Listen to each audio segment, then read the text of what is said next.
আশরাকাত আল-আরদু বিনূরি রাব্বিহা, আল্লাহর নূরের আলোকে হাশরের ময়দান আলোকিত হবে।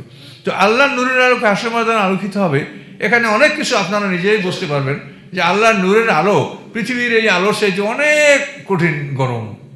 যেহেতু আল্লাহ তাআলার নূর, মুসা আলাইহিস সালাম দেখতে চেয়েছিল আল্লাহকে তুর পারে সূর্যের সিদ্ধ দিয়া যে একটু নূরের আলো আল্লাহ তুর পারে নিক্ষেপ করেছিল, এতে পার ফেটে গেছিল, মুসা আলাইহিস সালাম বেহুশ হয়ে পড়ে গেছিল, তো কোরআনে আসে।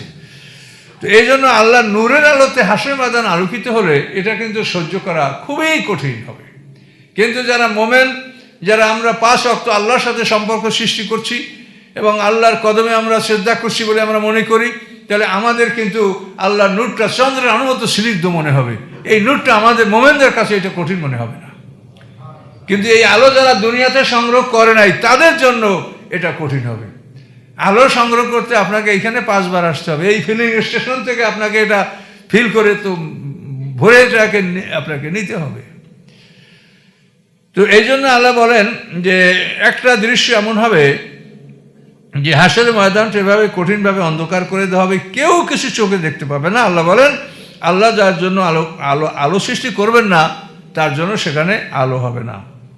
তো এই আলোটা কিভাবে হবে সেটা অন্য সূরা আল্লাহ বলেছেন। তো সেই দিন আল্লাহ মোমেনদের সামনে এবং ডান দিকে আলো জ্বলবে। নূরুহুম ইয়াসা বাইনা আইদিহিম ওয়া বিআইমানিহিম। মোমেনদের আলো ইয়াসা মানে সে চলাফেরা করবে, আলোটা এভাবে গতিশীল আলোটা হবে, সে আপনার সামনে এবং ডানের দিকে পথ পরিষ্কার করে দিবে। তো এই সামনের আলো এটা বলা হয়েছে যে ইমানের আলো, আর ডান দিকের আলো হলো নেক আমলের আলো। সামনে এবং ডান দিক থেকে দুই দিক থেকে আলো জ্বলবে এবং এই আলোতে আপনাকে আপনার জান্নাতের পথের দিকে অগ্রসর হতে আপনার সহযোগিতা করবে, আপনি জান্নাতের দিকে আগায় যেতে পারবেন।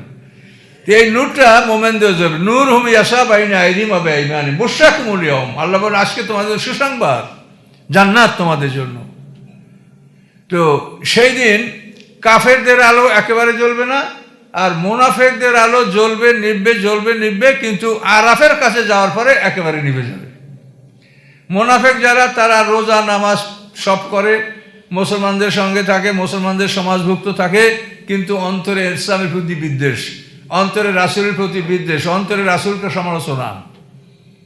রাসূল এত বিয়া করলেন কেন, তারশিদিকে বিয়া করলেন কেন, এইরকম অনেক সমালোচক কিন্তু মোমেন হইয়াও এরকম সমালোচনা অনেকে করে। তাদের এটা বোঝা উচিত যে নবী রাসূলদের সমালোচনা, পৃথিবীর সমস্ত নবী রাসূলদেরকে আল্লাহ দুনিয়া